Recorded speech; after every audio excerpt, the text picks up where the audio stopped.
magluluto naman tayo ng isda ngayon. Yummy! Presa, presa.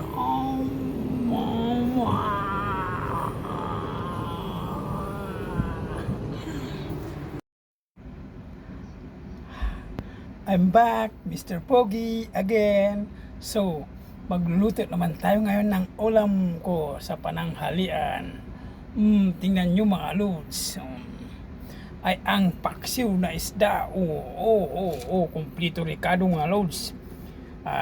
Ang ricado na sa ilalim na mga lods sa sibuyas, bawang, luya, paminta at siling green mga lods.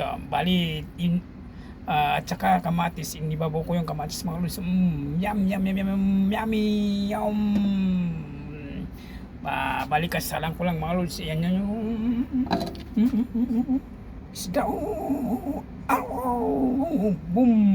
Yummy. Bali may asin na yan mga lods at saka bitchin. Nandyan na lahat. Antayin na lang natin kumulo mga lods. Bye bye.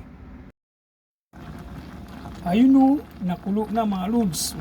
At ngayon, hindi mawawala ang gulay na okra.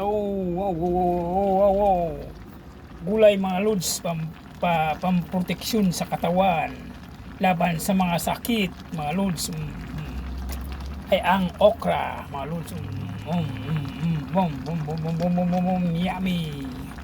Yummy, nakulo na mga lods.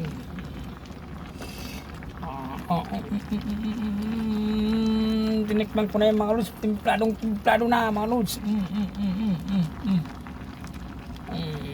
Dagdagan natin ng masustansya.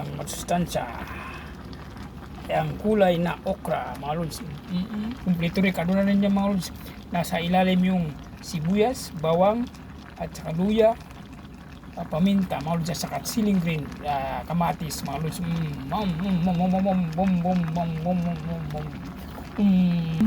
At ito naman si Mr. Pogi. Thank you for watching mga lods. Follow and like and share mga lods. Bye bye.